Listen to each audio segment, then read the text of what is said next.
Dan konon katanya semua nabi-nabi terdahulu, kitab-kitab yang diturunkan kepada mereka itu juga melalui perantara Jibril.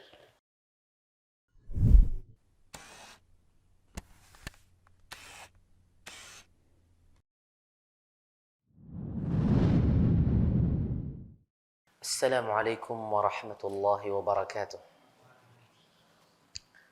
Alhamdulillahi rabbil alamin. Wal 'aqibatu lil muttaqin wala 'udwana illa 'alal zalimin. Wassalatu wassalamu ala sayyidil awwalin wal akhirin. Muhammad ibn Abdullah wa ala alihi wa ashabihi wa azwajihi wa dhurriyyatihi wa man tabi'ahum bi ihsanin ila yaumiddin. Amma ba'd. Hadirin dan hadirat, Bapak Ibu jamaah sekalian, jamaah Masjid As-Salam dan kajian A'azani Allah wa iyyakum.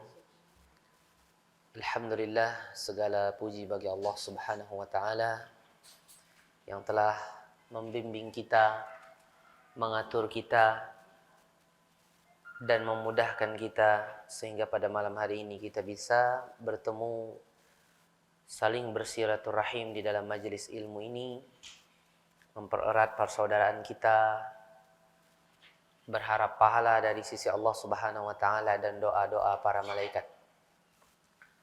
Nabi Muhammad sallallahu alaihi wasallam menyatakan di dalam hadisnya yang sahih,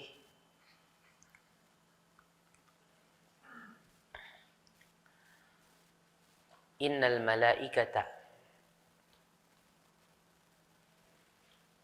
la yada'una ajnihatahum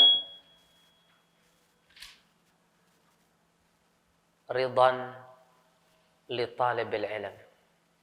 Sesungguhnya para malaikat itu mereka menurunkan sayap-sayapnya dalam rangka keridhaannya kepada para penuntut ilmu. Disebutkan pada hadis yang lain juga, Nabi SAW mengatakan, inna talibal ilm yastaghfiru lahu kullu syai'in hatta al-hitanu fil bahr. Sesungguhnya para penuntut ilmu, para semua yang ada akan memintakan ampun kepadanya sampai-sampai ikan yang berada di lautan. Ikan yang berada di lautan memintakan ampun kepada para penuntut ilmu. Maka berbahagialah kita yang Allah mudahkan bermajelis ilmu, di mana saja majelis ilmunya, entah di sini atau di masjid mana saja, yang tentunya berusaha untuk mempelajari agama ini dengan benar, sesuai dengan dalil-dalil syar'i, dalil dari Allah dan Nabi-Nya Muhammad SAW, sesuai juga dengan pemahaman para sahabat ridwanullah alaihim ajma'in. Baik kaum muslimin yang dirahmati Allah, di tempat ini kita membahas kitab Al-Kifayah fi Ulumil Quran. Pada pertemuan yang lalu kita sudah membahas bahwasanya yang terakhir dari kita bahas kemarin, bahwasanya surah Al-Quran itu ada berapa macam? 4. Yang pertama At-Tiwal, yang kedua Al-Mathani, yang ketiga apa? Al-Mi'in, kemudian yang keempat Al-Mufassal. At-Tiwal itu ada 7. Apa saja? Al-Baqarah, Ali Imran, An-Nisa, Al-Maidah, Al-An'am, Al-A'raf, dan At-Taubah, ya. Dan bisa diikutkan bersamanya Al-Anfal kalau dianggap. Tapi pada asalnya adalah At-Taubah. Konon katanya Al-Anfal itu dulu satu surah dengan At-Taubah. Tapi kalau tidak dianggap satu surah, maka yang dimaksud adalah At-Taubah. Maksudnya At-Tiwal kemarin apa? Adalah setiap surah yang ayatnya lebih daripada 100. Kalau al-mathani yang ayatnya kurang lebih 100. Nah, seperti surah Yunus, ya, surah Hud, surah Yusuf dan sebagainya, itu al-mathani. Kemudian al-mi'in itu yang kurang dari 100. Yang kurang dari 100 ayat. Dan itu bisa kita lihat seperti surah Al-Hajj, surah apalagi Al-Anbiya mungkin, kemudian dan lain sebagainya. Ini adalah al-mi'in. Dan al-mi'in ini panjang sampai surah Al-Hujurat kurang lebih. Kemudian dari Qaf ini mufassal sampai An-Nas. Ada yang mengatakan mufassal dari surah Al-Hujurat, ada yang dan kebanyakan ulama mengatakan dari surah Qaf. Kemudian mufassal pun kemarin sudah saya sampaikan bahwasanya terbagi menjadi 3. Apa saja? Tiwalul mufassal, itu mufassal yang panjang. Dari surah apa? Qaf sampai Al-Mursalat. Betul. Kemudian mutawassitul mufassal, surah mufassal yang mutawassit. Dari surah apa? An-Naba sampai Al-Lail, ya, An-Naba Al-Lail. Kemudian qisarul mufassal dari surah Ad-Duha sampai An-Nas. Apa arti al-mufassal kemarin? Surah yang pendek-pendek ayatnya. Nah, itu mufassal. Dan surah-surah ini punya kekhususan di dalam pengamalan Nabi Muhammad SAW. Contohnya saja di dalam salat fardu. Kemarin belum saya singgung ya. Salat fardu biasanya untuk salat maghrib di zaman Rasulullah itu keseringannya Nabi Muhammad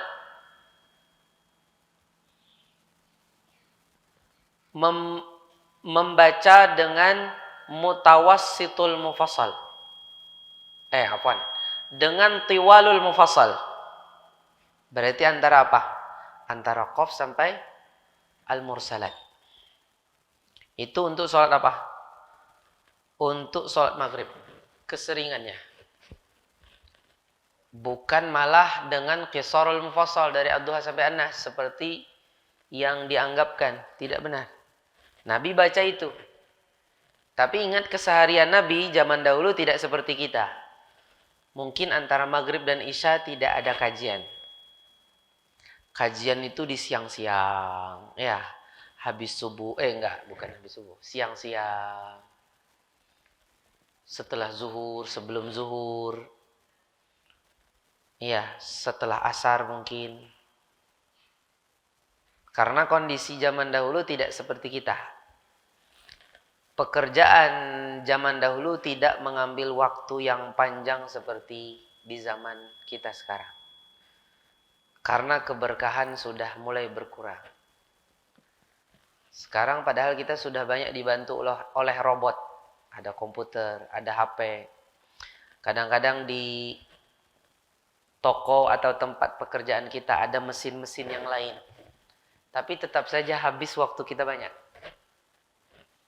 Ya, habis waktu kita banyak, belum juga keqonaahannya juga berbeda. Rasanya ini masih saja kurang.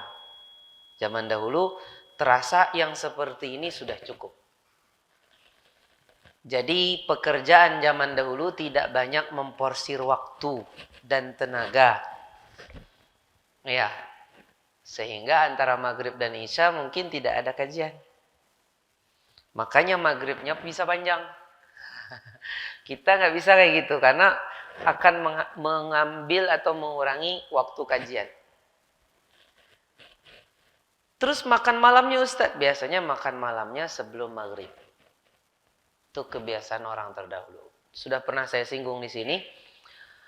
Zaman dahulu orang biasa makan 2 kali saja.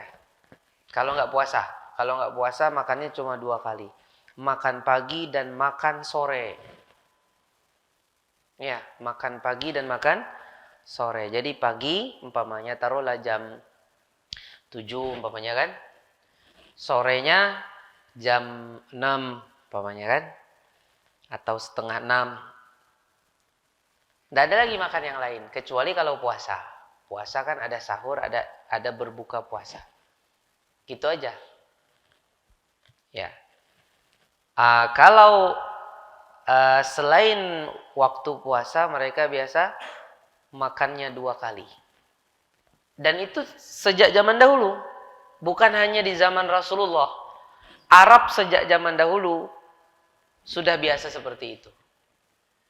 Sampai Rasulullah lahir, Rasulullah jadi nabi, ada sahabat, kemudian zamannya tabi'in, zaman tabi'ut tabi'in masih seperti itu. Kapan mulainya makan 3 kali? Setelah negeri-negeri kaum muslimin dijajah oleh Eropa. Nah, dijajah oleh bangsa-bangsa Ajam. Ketika itu masuk kebiasaan-kebiasaan Eropa, kebiasaan-kebiasaan Barat. Di antaranya ada 3 kali makan. Nah, itu kebiasaan. Sebelumnya tidak, kaum muslimin dahulu mereka makan cuma 2 kali. Bukan berarti tidak boleh 3 kali makan, cuma ini sejarahnya sehingga kita bisa tahu bagaimana waktu terdahulu. Jadi maghrib Nabi biasanya pakai apa tadi? Maghrib pakai apa? Tiwalul mufassal. Itu biasanya. Dan nyaris tidak ada hadis yang menyebutkan Nabi baca yang di luar dari tiwalul mufassal, dari Qaf sampai al-mursalat itu. Ada, cuma itu karena momen-momen tertentu, seperti karena safar. Mungkin karena ada anak kecil yang menangis. Hanya dipendekin kan? Atau ada yang lain lah, momen yang lain. Kemudian Isya, biasanya Rasulullah SAW disebutkan panjangnya kurang lebih seperti Asyams dan Al-Lail. Itu panjangnya bacaan sholat Isya. Nah itu biasanya berarti kalau Asyams dan Al-Lail itu kan mutawassitul mufassal. Ya kan? Mufassal yang pertengahan antara Naba dengan Al-Lail. Tapi kadang-kadang bisa juga pas sholat Isya pakai qisarul mufassal. Qisarul mufassal itu dari Ad-Duha sampai An-Nas. Kadang-kadang bisa. Tapi keseringannya panjangnya kurang lebih seperti Al-Lail dan Asyams. Berarti seperti At-Tariq, seperti Al-A'la, kurang lebih seperti Al-Ghashiyah, Al-Balad. Ya, seperti itu. Atau Al-Infitar. Atau mungkin panjangan sedikit. Iya, seperti itu biasanya Isya. Kemudian subuh, disebutkan beliau kalau sholat subuh biasanya membaca tidak kurang dari 100 ayat dalam 2 rakaat itu. Dan keseringannya dari mi'in atau dari tiwalul mufassal juga. Itu subuh. Jadi sholat subuh itu pakai mi'in yang di belakang-belakang atau pakai tiwalul mufassal. Tapi walaupun demikian, ya, di mana bacaan beliau yang pada at-tiwal mathani? Nah, ini dibacanya pada sholat-sholat malam. Entah sholat malam sendiri atau sholat malam berjamaah. Nah, ini dibacanya pada sholat malam. Jadi tetap ada tempat-tempatnya masing-masing itu. Adapun potongan-potongan ayat dari surah itu tidak sunnah. Jadi ada potongan sekian dari surah ini dijadikan makro untuk bacaan sholat. Itu tidak sunnah. Tapi tidak juga dilarang. Seperti saya tadi pada rakaat pertama maghrib, saya membaca potongan dari suatu surah. Itu tidak sunnah. Tapi itu juga tidak dilarang. Kalau yang sunnah, bacanya satu surah full. Entah satu surah full dalam satu rakaat atau satu surah full dalam 2 rakaat. Bisa dipahami? Atau awal surah, tapi tidak disempurnakan. Bisa dipahami? Jadi umpamanya membaca awal surah Al-Baqarah, membaca awal surah Ali Imran, membaca awal dari surah Al-Insan umpamanya, membaca awal dari surah Al-Muzammil umpamanya. Tapi enggak sampai habis. Itu ada dari Nabi Muhammad. Itu ada, walaupun enggak full ya, ada. Tapi kalau di tengah atau di ujung itu tidak ada hadis yang sahihnya. Ada hadisnya tapi dhaif. Seperti contohnya Nabi sholat maghrib pakai amanar Rasul. Kan banyak orang pakai kan? Itu hadisnya dhaif. Tapi bukan berarti tidak boleh. Sesuatu yang dhaif bukan berarti tidak boleh. Boleh saja. Tapi kalau itu dinisbatkan Nabi melakukan ini, itu perlu dicek lagi karena hadisnya tidak sahih. Perlu dicek lagi kebenaran itu dilakukan Nabi. Jadi demikian kebiasaan Nabi. Jadi apa yang saya lakukan tadi tidak sunnah, saya katakan tidak sunnah. Sejujurnya saya katakan tidak sunnah. Loh Ustaz, bukankah ini biasa dilakukan imam-imam di masjid-masjid besar? Seperti Masjidil Haram, Masjid Nabawi kan cari-cari makro di tengah-tengah surah yang bagus-bagus artinya. Jawabannya, apa yang ada di sana tidak menggambarkan kesunahan. Tidak mesti harus menggambarkan kesunahan. Yang kedua, mungkin mereka punya ijtihad. Para imam-imam itu kan punya ilmu tuh. Mereka berijtihad. 2 masjid yang kami imami ini, saya ngimamin pamannya Masjidil Haram, dia ngimamin Masjidil Nabawi, gitu kan? Ini 2 masjid yang dikunjungi kaum muslimin dari berbagai penjuru dunia. Kapan lagi ngedakwahin mereka kalau bukan sekarang? Nah, sedangkan potongan-potongan ayat itu kayak apa? Kayak instan gitu loh. Nggak perlu pakai lama, nggak perlu pakai lama dari awal surah langsung instan ke intinya. Yang mana yang pengen diingetin orang, ingetin ini, ingetin itu, gitu kan? Jadi ketika di situ dibaca dengan nada yang indah, dengan syahdu, dengan tajwid yang bagus, orang meresapinya, kemudian orang tersentuh, membaik akhlak orang, pulang ke daerahnya membaik.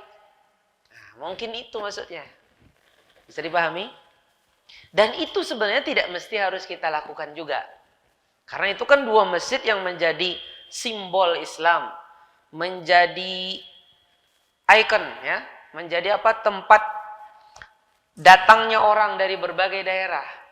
Sehingga kondisi dua masjid ini tidak mesti kita bawa ke masjid-masjid kita, karena beda. Masjid kita bukan tempat ziarah orang, gitu kan? Sebenarnya kalau kita mau berpikir lebih bagus kita kembali dengan gaya Rasulullah, dengan gaya beliau.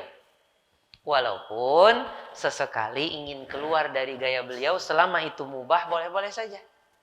Ya, boleh-boleh saja, tidak haram, tidak makruh. Cuman harus ingat juga yang sunnah tetap disimpan. Diamalkan lebih bagus, kan gitu. Bisa dipahami Bapak Ibu? Baik, sekarang kita teruskan.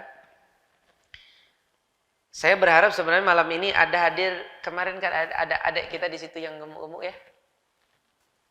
Yang dari Kalayan ya, ada mana? Dari Alalak. Yang pertemuan bulan kemarin yang ada Alalak. Ada kan? Nah, itu kan bisa baca kitab. Nah, saya maunya dia hadir lagi malam ini. Kata dia Desember berangkat ke Mesir. Katanya rumahnya nggak jauh dari Imam Syafi'i kan? Nah, kalau dia ada, dia bisa baca kitab ini. tinggal dia baca kemudian saya terjemahkan. Gitulah. Qadarullah dia tidak hadir. Saya berharap tadi dia bisa hadir kemudian dia yang membacakan tulisan ini. Baik, Bapak Ibu yang dirahmati Allah, kita lihat halaman 3. Wal Quran, definisi Al-Quran. Wal Quranu huwa kalamullahi haqiqatan. Al-munazzalu ala nabiyyina Muhammadin sallallahu alaihi wasallam biwasitati Jibril al-mu'jiz bi aqsari suratin minhu. Ini definisi Al-Quran. Sebelum saya terjemahkan definisi ini, saya sampaikan dahulu bahwasanya Al-Quran itu kalamullah. Dan kalamullah itu bagian dari sifat kalam. Ya kan? Bagian dari sifat kalam Allah. Berarti Al-Quran itu kalamullah. Berarti Al-Quran itu adalah sifat dari sifat Allah. Dan sifat itu bagian dari diri Allah. Kan gitu kan?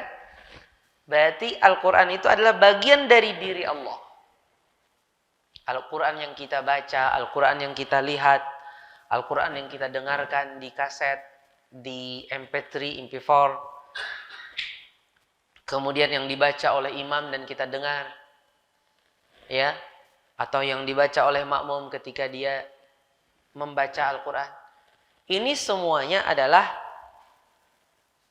apa? Al-Quran ini adalah sifat dari sifat-sifat Allah. Karena Allah berkata-kata dengannya. Allah telah berkata dengannya. Allah telah berkata dengannya. Kalau dia sifat dari sifat-sifat Allah, pasti tidak mungkin ada definisi yang sempurna untuk mendefinisikan Al-Quran. Enggak mungkin. Yang ada hanya perwakilan definisi tentang nama Allah, tentang Al-Quran. Kalau mewakili seutuhnya tidak mungkin.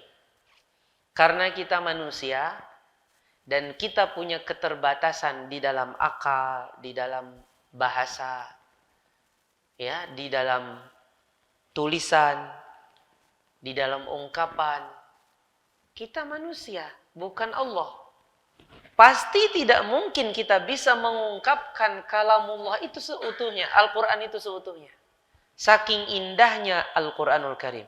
Allah katakan, وَمَنْ أَصْدَقُ مِنَ اللَّهِ حَدِيثًا وَمَنْ أَصْدَقُ مِنَ اللَّهِ قِيلًا. Siapa yang perkataannya yang paling jujur, siapa yang paling baik? Enggak ada yang lebih baik dari Al-Quran. Sehingga definisi apapun itu hanya takribi, pendekatan, upaya pendekatan untuk mengungkapkan apa itu Al-Quran. Hanya upaya seorang manusia yang lemah, yang punya banyak keterbatasan dari akalnya, dari pembahasaannya, dari ungkapan-ungkapannya, penuh dengan keterbatasan. Sehingga tidak mungkin seutuhnya mendefinisikan apa itu Al-Quran.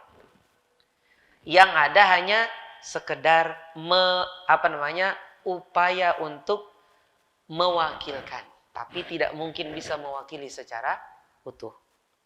Baik, di sini apa kata al-musannif, yaitu Syekh siapa? Abdurrahman Asy-Syihri. Al-Quran adalah perkataan Allah secara hakiki, bukan majazi. Artinya betul-betul perkataan Allah. Allah berkata-kata dengannya, bukan kata-kata orang atau kata-kata Jibril atau kata-kata Muhammad, bukan. Tapi kata-kata Allah langsung. Jadi perkataan Allah secara hakiki. Yang turun, kalau turun itu dari bawah apa dari atas, Bapak? Dari atas. Ini sudah menunjukkan kemahatinggian Allah. Untuk membantah orang yang menentang di mana Allah berada, tidak boleh diarahkan, kata dia. baik Al-Quran itu kapan turunnya? Di bulan Ramadan kata dia. Kapan? Lailatul Qadar. Turun? Iya turun. Benar turun? Iya turun. Takuni lagi. Bujuran turun? Bujur. Dasar bujur turun berarti dia dari atas. Loh kenapa kamu katakan dia ada di mana-mana, dia tidak berarah?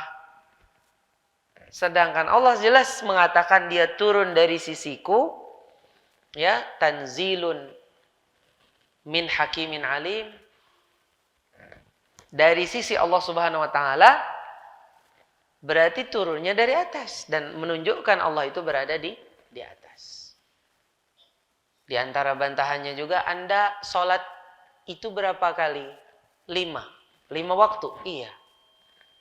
Sholat 5 waktu. Sholat 5 waktu sejarahnya kapan itu? Kapan diberi syariat sholat 5 waktu? Pas Isra Mi'raj. Mi'raj kemana? Ke langit. Wah, kamu kok masih sholat juga? Dari mana dapatnya? Itu kan dari atas. Sedangkan Allah kan bukan di atas, kata kamu. Kok kamu masih sholat? Gitu kan? Nah ini kan sudah diantara hal-hal yang menjadi bantahan atas orang-orang yang menolak keberadaan Allah di atas. Al-Munazzal, yang turun ke atas Nabi kita Muhammad sallallahu alaihi wasallam dengan perantara Jibril alaihi salam.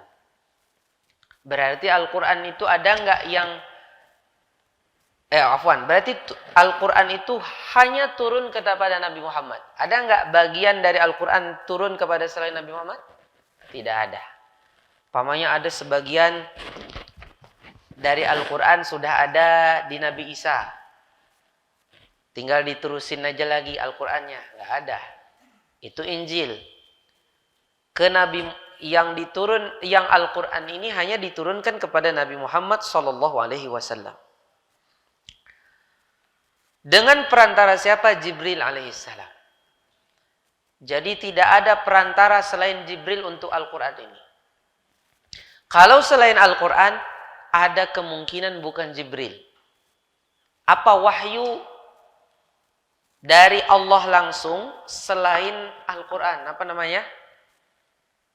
Siapa tahu? Hadits Qudsi. Hadits Qudsi itu ada kemungkinan didapatkan Nabi melalui malaikat lain. Bukan malaikat Jibril. Bisa didapatkan dari malaikat lain, bukan malaikat Jibril. Bisa dimimpikan. Bisa dimimpikan. Karena mimpinya Nabi adalah wahyu. Tapi Al-Quran tidak. Al-Quran itu mesti lewat perantara Jibril. Allah katakan dalam surah Asy-Syu'ara, wa innahu latanzilu rabbil alamin nazala bihi ruhul amin ala qalbika litakuna minal munzirin bilisanin arabiyyin mubin. Jadi di sini apa? Diturunkan melalui Ruhul Amin. Ruhul Amin ini tidak ada lagi artinya kalau bukan Jibril alaihissalam. Ar-Ruhul Amin. Roh yang amanah. Jadi Al-Quran pasti melalui perantara Jibril alaihissalam. Ini menurut jumhur ulama. Tapi ada sebagian ulama mengatakan masih ada kemungkinan sebagian Al-Quran itu tidak melalui Jibril. Tapi walaupun demikian, mereka menghormati pendapat mayoritas para ulama, sehingga mereka mengatakan pada asalnya dibawa oleh Jibril. Jadi tidak ada perantara lain. Dan konon katanya semua nabi-nabi terdahulu, kitab-kitab yang diturunkan kepada mereka itu juga melalui perantara Jibril. Seperti Injil, Taurat. Itu kan sekaligus ya. Itu juga melalui perantara Jibril alaihissalam. Jadi Jibril ini spesialis untuk menurunkan wahyu yang terbesar untuk masing-masing nabi. Demikian. Al-mu'jiz bi aqsari suratin minhu. Yang mana Al-Quran ini adalah mu'jizat. Al-mu'jiz itu artinya apa? Mu'jizat. Artinya dia membuat orang tidak mungkin bisa mendatangkan semisalnya. Itu artinya al-mu'jiz. Yang membuat orang tidak mungkin mendatangkan semisalnya. Walaupun dengan sependek-pendek surahnya. Surah paling pendek ada berapa? Ada 3. Surah apa saja? Surah apa saja Bapak Ibu? Surah Al-Kautsar. Habis itu surah Al-Asr. Kemudian surah apa lagi? An-Nasr. Oh, bukan Al-Ikhlas. Bukan Quraisy. Apa itu? Surah apa namanya Bapak? Surah apa namanya? Naham. Surah apa namanya Bapak?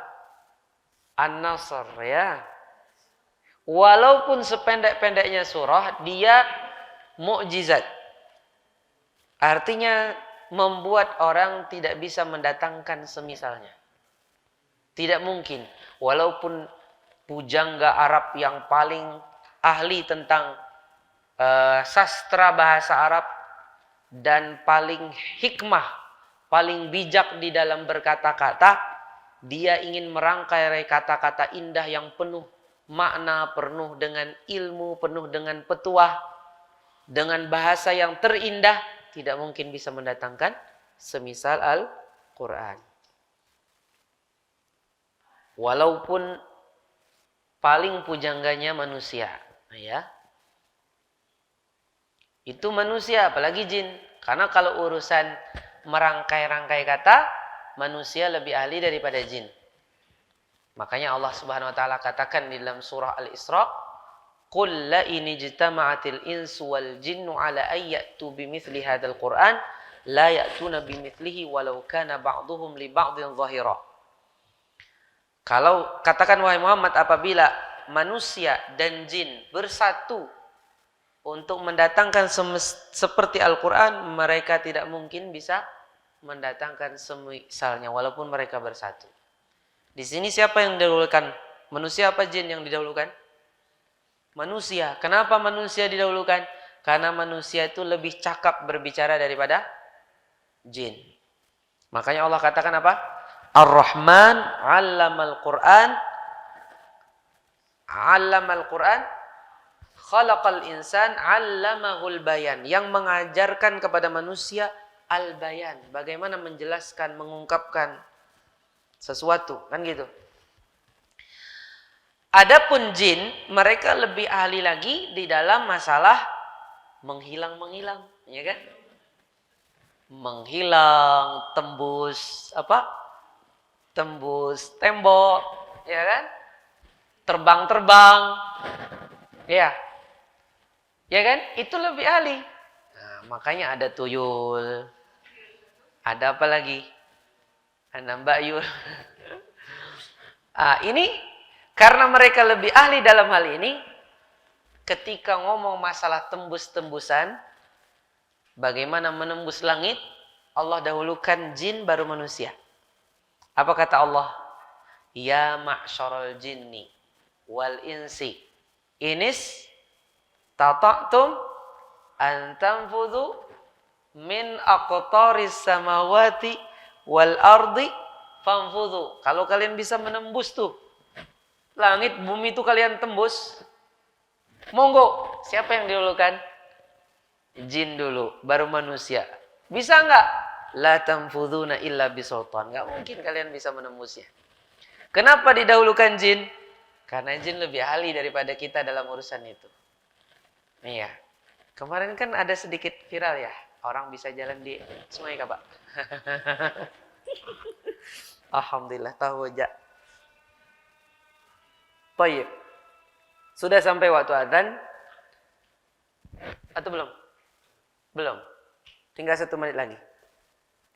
Taib, inilah yang akan kita bahas, yaitu ulumul Quran. Ulumul Quran secara istilah langsung saja kita loncat. Taib. Sekarang Al-Quran itu, kalau dikatakan Al-Quran gitu, apa maksudnya? Ada 2 pengertian kalau kita ungkapkan Al-Quran. Itu bisa berarti Al-Quran keseluruhan dari Al-Fatihah sampai An-Nas. Bisa juga sebagian dari Al-Quran. Contohnya begini. Ada seseorang bilang, hati-hati, di tasku ada Al-Quran. Ini biasanya apa maksudnya Bapak? Al-Quran seluruhan. Ya kan? Al-Quran keseluruhan. Bisa juga kata Al-Quran ini dibahasakan untuk sebagiannya. Seperti contohnya, tolong ya, itu lembar soal itu jangan kau buang di tong sampah. Kalau bisa dihanguskan saja, dibakar. Dihanguskan dengan dibakar, jangan sampai ditaruh di tempat sampah. Kenapa? Karena di situ ada Al-Quran. Maksudnya apa nih? Lembar soal. Maksudnya apa? Ada beberapa ayat-ayat. Karena di lembar soal itu ada pertanyaan guru. Ini, bagaimana ini, bagaimana itu. Berarti Al-Quran di sini sebagiannya saja. Dan kedua-duanya bisa digunakan. Wallahu ta'ala a'lam wa barakallahu fikum. Baik. Sekarang kita berkenalan apa itu ulumul Quran yang sedang kita pelajari. Dia adalah, perhatikan, al-ilmu alladhi yubhathu fihi an nuzulil Quran wa tilawatihi wa tawthiqihi wa tafsirihi wal intisari lahu wa khasaisihi ta'silah. Ilmu yang di dalamnya dibahas tentang bagaimana turunnya Al-Quran, bagaimana sekilas seputar membacanya, bagaimana seputar keotentikannya, bagaimana sekilas seputar tafsirnya, metodologi menafsirkannya, dan bagaimana membelanya, wal intisar lahu, bagaimana membelanya, dan kekhususan-kekhususan yang lain secara taksil, secara dasar. Jadi sebenarnya ilmu ulumul Quran itu adalah ilmu dasar tentang pengetahuan yang tadi disebutkan. Bukan untuk pembelajaran lanjutan, bukan. Tapi pembelajaran dasar untuk hal-hal yang tadi kita sebutkan. Tentang turunnya, tentang membacanya, tentang keotentikannya, tentang tafsirnya, dan tentang membela dan kekhususan-kekhususannya. Ilmu dasar tentang itu semua. Sekarang apa tujuan dari mempelajari ilmu ulumul Quran? Tujuannya, di sini kata musannif, tujuannya adalah untuk menggapai apa yang menjadi maksud yang tertera di dalam definisi tadi. Yaitu kita jadinya tahu bagaimana turunnya, bagaimana membacanya, bagaimana keotentikannya, bagaimana tafsirnya, dan bagaimana membelanya, dan tahu kekhususan-kekhususannya. Dan ilmu ini wa huwa min asyrafil ulumi syar'iyyati li ta'alluqihi bil Qur'anil Karim. Dan dia termasuk dari semulia ilmu karena keterkaitannya dengan Al-Quran Al-Karim. Jadi setiap ilmu itu semakin dekat hubungannya dengan Al-Quran, maka semakin mulialah ilmu tersebut. Semakin ilmu itu dekat dengan Al-Quran, maka semakin mulialah ilmu itu. Apa saja ilmu yang hubungannya dengan Al-Quran? Ilmu tafsir, ilmu tajwid, ilmu apa lagi? ilmu tafsir, ilmu tajwid, ilmu apa lagi? Ilmu ilmu tafsir, ilmu tajwid, itu diantaranya kan? Nah, kemudian agak sedikit juga ilmu tauhid, ya. Karena tauhid itu kan intinya Al-Quran kan? Nah, ilmu tauhid. Kemudian ilmu fikih juga. Ilmu fikih karena fikih itu juga diambil dari Al-Quran dan selain Al-Quran. Kemudian ilmu hadis. Kenapa? Karena hadis itu sebagai penjelas atas Al-Quran. Ya kan? Kemudian ilmu bahasa Arab. Itu lebih jauh sedikit ya. Kenapa? Karena bahasa Arab itu bahasanya Al-Quran. Jadi ada hubungannya kan? Nahwu, sorof. Kemudian semakin jauh daripada inti daripada Al-Quran, maka dia semakin kurang kemuliaannya. Semakin kurang kemuliaannya. Umpamanya ilmu sirah nabawiyah. Memang di Al-Quran itu disebutkan la'amruka innahum lafi sakratihim ya'mahun. Demi perjalanan hidupmu wahai Muhammad. Ini menunjukkan kata para ulama isyarat perlunya kita mempelajari sirah nabawiyah. Tapi kan sirah nabawiyah itu hanya sekedar satu kata itu saja kan? Tidak sering disebut-sebut kan? Cuman satu kata itu saja dari sumpah Allah itu. Mengisyaratkan pentingnya mempelajari sirah nabawiyah. Tapi kan dia bukan inti daripada Al-Quran. Nah, tentunya kemuliaan ilmu sirah nabawiyah itu tidak sesempurna yang lebih dekat lagi kepada Al-Quran. Walaupun tetap dia adalah mulia. Karena itu ilmu agama yang menumbuhkan semangat, spirit berjuang untuk agama itu gara-gara kita mendengarkan atau menghadiri kajian sirah nabawiyah. Nah, sirah nabawiyah itu perlu untuk sebagai menumbuhkan idola di dalam diri kita kepada Nabi Muhammad, kepada para sahabat-sahabat radhiyallahu alaihim ajmain. Baru habis itu kita belajar wahyu dan turunnya Al-Quran. Nanti kita akan belajar bagaimana itu wahyu, bagaimana turunnya Al-Quran. Ini wallahu alam apabila dibahas sekarang kedua-duanya tidak mungkin terbahas habis. Kalau seandainya dicukupkan sampai sekian dan kita buka tanya jawab nggak masalah. Nah, kalau saya ingin bahas wahyu saja boleh habis, tapi belum saya sampaikan tentang nuzul, baru sampai wahyu saja. Ada yang ingin ditanyakan? Kalau tidak saya teruskan sedikit tentang wahyu. Adakah yang ingin kita bahas? Silahkan Mas.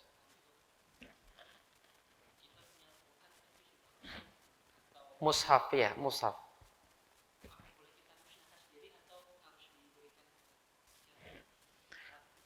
Usangnya itu gimana?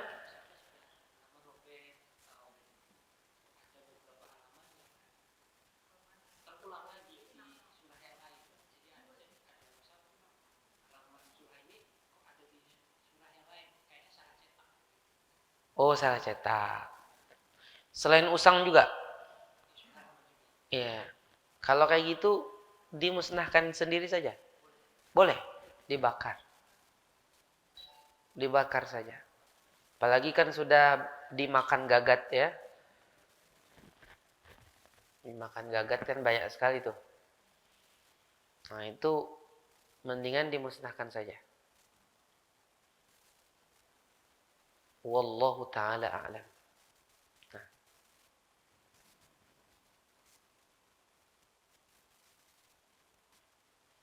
Ada lagi? Dari ibu-ibu adakah?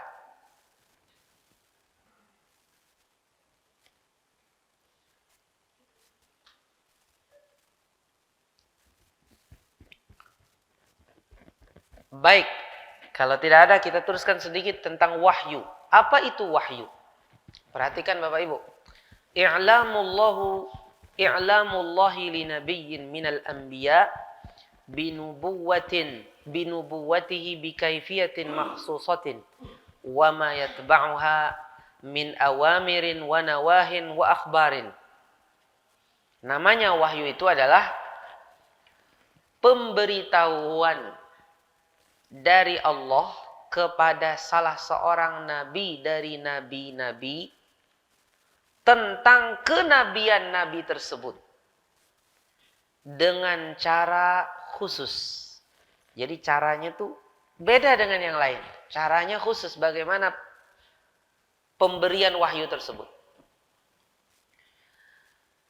Dengan cara yang khusus dan apa yang diikuti dari cara tersebut dari perintah-perintah, dari larangan-larangan dan dari berita-berita. Seperti contohnya aqimis shalah, tegakkan salat. Itu perintah apa larangan?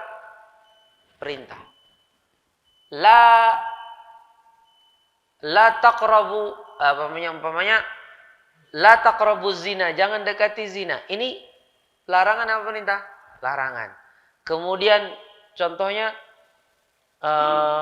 cerita tentang Bani Israel. Ini berita, ya kan? Jadi wahyu itu adalah pemberitahuan dari Allah kepada seorang nabi dari nabi-nabi dengan kenabian nabi tersebut, tentang kenabian nabi tersebut dengan cara yang khusus. Caranya ini luar biasa. Jadi nggak ada yang merasakan bagaimana diberikan wahyu itu kecuali nabi saja. Nggak ada. Walaupun sewalinya wali-wali Allah tidak mungkin merasakan apa yang dirasakan oleh nabi-nabi Allah. Sampai nabi-nabi Allah itu tidak bisa membahasakan apa yang mereka rasakan. Mungkin mereka bisa membahasakan sebagian, tapi tidak semuanya. Sebagian, tapi sebagian itu tidak mencukupi semuanya apa yang mereka rasakan. Ya. Waqad akhbaran Nabi sallallahu alaihi wasallam bi kaifiyati maji'il wahyi ilaih. Nabi Muhammad SAW telah memberitakan tentang bagaimana datangnya wahyu kepada beliau. Disebutkan contohnya beliau mengatakan ketika turun wahyu itu seperti salsalatil jaras, seperti lonceng ada di telinga. Coba bayangkan kalau lonceng ada di telinga, itu gimana rasanya? Paluh dingin. Keringat dingin, ya. Sunging dan keringat dingin. Sunging bahasa kita ya. Sunging dan keringat dingin, ya. Keringat tapi juga rasa ada ya itulah kondisinya. Jadi seperti salsalatil jaras, seperti jadi sunging di telinga. Itu yang Nabi SAW beritakan. Kemudian juga diberitakan para sahabat bagaimana ketika Nabi Muhammad SAW diturunkan wahyu. Ada juga. Contohnya ketika Nabi pernah suatu hari turun wahyu, itu sahabat langsung menutupi beliau dengan kain. Ketika ditutupi Nabi Muhammad dengan kain, Umar bin Khattab penasaran. Akhirnya Umar masuk ke dalam kain itu. Kemudian Umar mendapati pada tubuh Nabi ini seluruhnya dipenuhi oleh kulit diri beliau itu ada benjolan-benjolan ketika itu. Seperti disebutkan, mohon maaf, seperti benjolannya dada gadis. Ya, di mana-mana. Itu ketika itu. Jadi saking penasarannya Umar. Ya, saking penasarannya Umar bin Khattab radhiyallahu anhu. Kita juga mungkin pernah lihat kata Aisyah, kata Abu Bakar juga. Atau kata Aisyah, lupa saya, ketika Nabi SAW itu kalau nggak salah Aisyah ya. Nabi tidur Rebahan di paha Aisyah, kemudian turun wahyu. Aisyah merasakan beratnya kepala Rasulullah ketika itu. Nyaris remuk pahaku. Pahaku nyaris remuk ketika itu. Saking beratnya kepala Rasulullah SAW ketika turun wahyu. Ya. Dan banyak lagi cerita-cerita bagaimana kisah dikisahkan para sahabat ketika wahyu itu turun. Intinya wahyu itu bagaimananya secara utuh itu adalah perkara yang gaib. Yang tahu hanyalah Allah dan yang merasakan hanya Nabi, dan Nabi kurang bahasa untuk bisa membahasakan apa yang mereka rasakan. Jadi itu hanya sebagian saja dari apa yang mereka rasakan dan mereka bisa ceritakan dari pengalaman mendapatkan wahyu. Nah, dan kita selain Nabi tidak mungkin mendapatkan wahyu. Wahyu itu sudah terputus dengan wafatnya Nabi Muhammad SAW. Nah, makanya Allah Subhanahu Wa Taala katakan Inna sanulqi alaika qaulan tsaqila. Sungguh kami akan memberikan kepadamu wahai Muhammad perkataan yang berat. Jadi Al-Quran itu perkataan yang berat.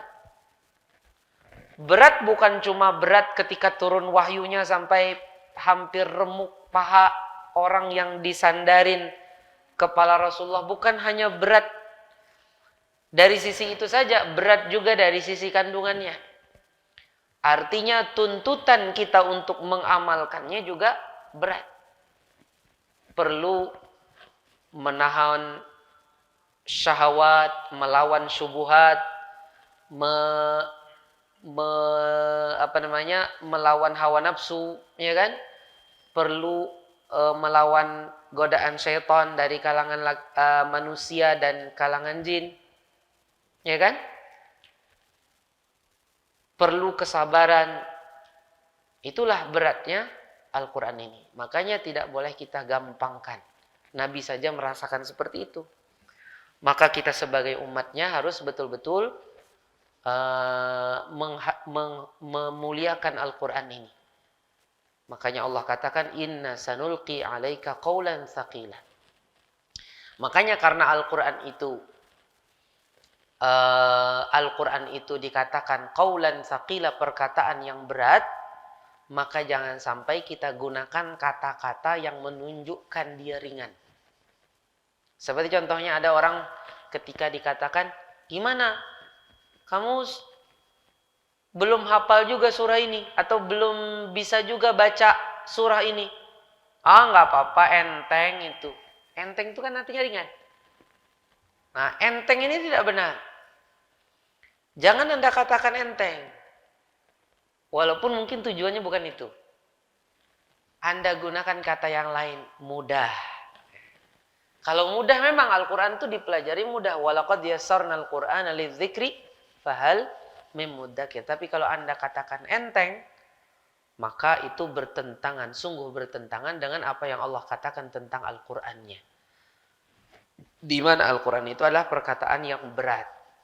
Berat dari ketika dia turunnya dan juga berat dari pengamalan terhadap kandungannya. Kita ini tidak seberapa persen, sedikit, tidak banyak yang bisa kita amalkan dari Al-Quran. Masih banyak dari Al-Quran itu ya butir-butirnya, butir-butir pengamalannya yang belum bisa kita amalkan. Makanya berat sekali. Dalam keseharian kita, dalam detik-detik kita, nggak usah jam-jaman kita, detik-detik kita aja betapa banyak yang tidak sesuai dengan Al-Quranul Karim. Oleh karena itu, saudara-saudara sekalian, mari kita dengan mengetahui sejarah, mengetahui wahyu, bagaimana sedikit tentang wahyu ini bisa menambah pengagungan kita terhadap Al-Quranul Karim. Wallahu ta'ala a'lam wa barakallahu fikum. Salah dan khilaf mohon dimaafkan. Semoga Allah Subhanahu wa taala memberkahi majelis ini dan menjadikan kita hamba-hambanya yang bisa mengamalkan ilmu yang benar. Amin ya rabbal alamin. Kita tutup dengan kafaratul majlis. Subhanakallahumma wa bihamdik asyhadu an la ilaha illa ant astaghfiruka wa atubu ilaik. kasih. Jazakumullah khairan wa barakallahu fikum. Video ini dibuat atas partisipasi dari donasi Anda. Semoga menjadi amal jariah bagi Anda semuanya.